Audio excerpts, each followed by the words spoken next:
Hey guys, welcome back to the Little Farm in the Forest. My name is Kate and I am super excited for today's video. We are going to do our first herbalism chat. And I wanted to keep in the forefront of my mind when I started talking about herbalism and plant medicine and natural remedies, familiarity and accessibility. Familiarity is so important, I think, when you begin looking at naturopathic remedies, because when you're familiar with something, sometimes that calms a little bit of the anxiety. There's no contraindications, you're not allergic to it. It's something that really you have had exposure to. And that is why on my herbalism journey and beginning to talk about it with people and sharing the information that I have, I wanted to really start with the kitchen apothecary series. And that also ties into accessibility. A lot of the herbs that we're going to be covering are very common in the grocery store, whether it's the spice aisle or in the tea aisle, whether you go to a health food store or you grow your own like I do. So today we're going to be talking about this beautiful Mediterranean plant. The Latin name is Oregano vulgare subspecies hirtum, that's also known as Greek oregano. And I decided we wanted to start with Greek oregano because we are in cold and flu season. It's November. It's getting cold out. We all just maybe traveled for the holidays or had people come over for the holidays. And sometimes there's an uptick in illnesses this time of year. And that is also one of the most common herbs that pop up this time of year, whether it's in a culinary aspect or for a home remedy situation. And everything that we're going to talk about today is not intended to diagnose or treat or replace medical care, but I love plants and I love plant chemistry, and I want to present some information that I find fascinating about this plant. So I've already harvested a little tray today from my garden. This plant grows very well throughout our winters for the most part. It's a very hardy plant.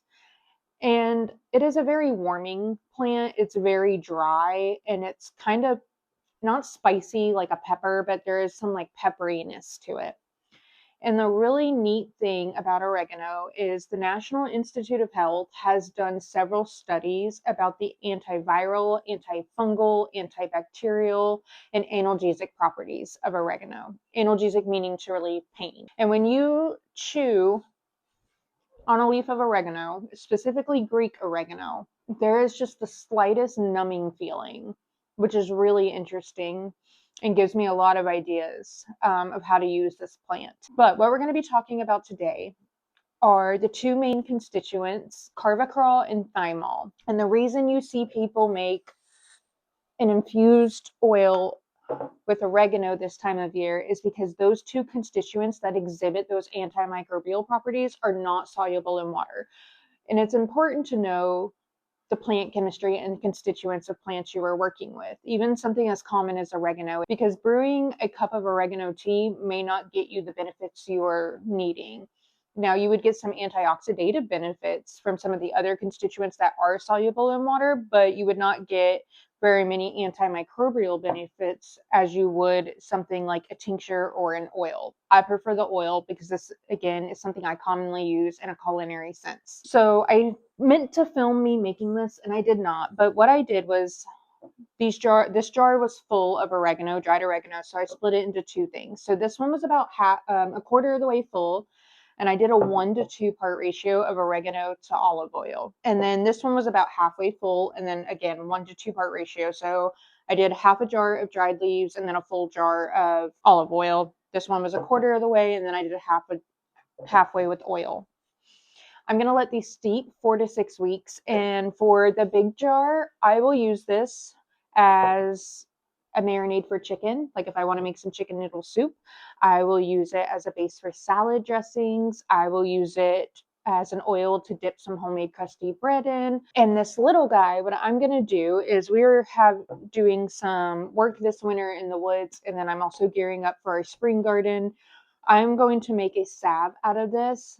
once it has infused, and add some beeswax. And I'm going to use that as an antibacterial salve for any minor cuts or scrapes that I may get this upcoming garden season, and then any work we're doing in the woods, which is going to involve us chopping down trees, invasive species management, and sometimes that comes with some minor injuries. And it is important to note that because of the antimicrobial benefits of oregano, it is not something you're going to want to use long term. It is meant to be used consistently for a short time.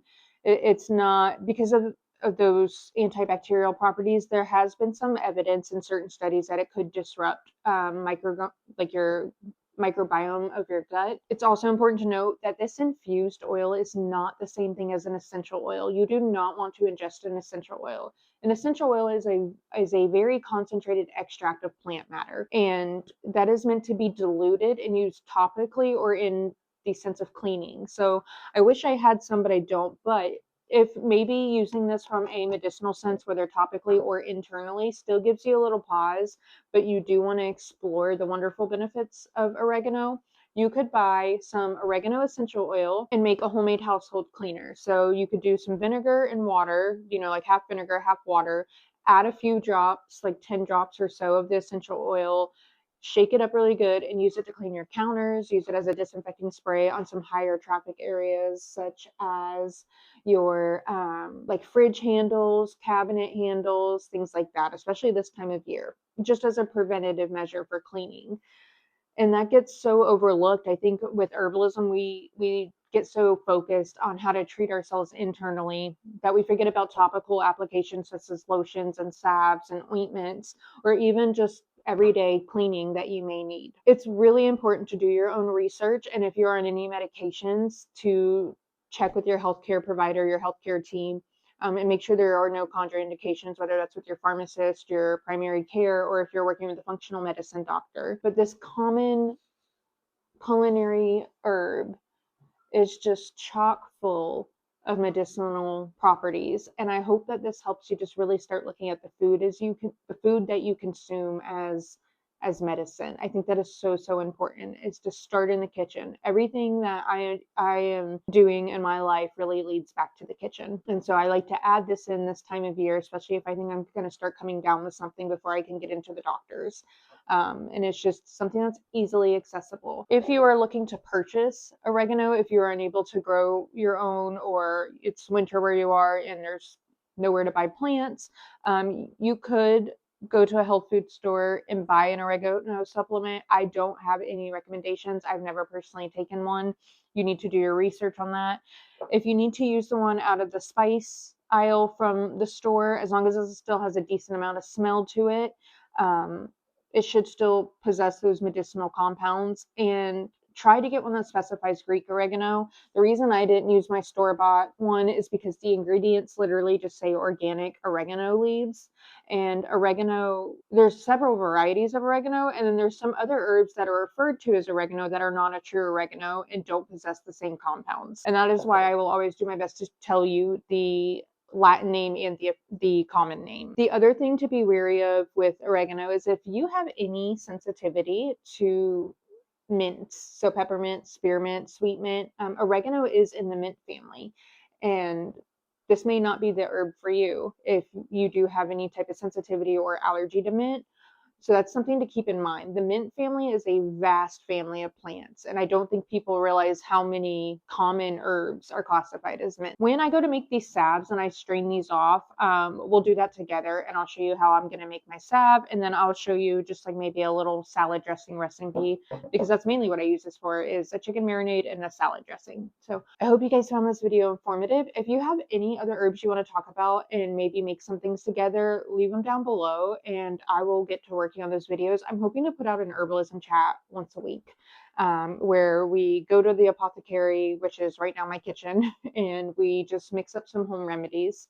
And I will see you guys next time. I hope everybody had a fantastic holiday. I know I've been a little offline for a little bit. My family came up kind of pre-Thanksgiving to spend some time and see the new house and the new property.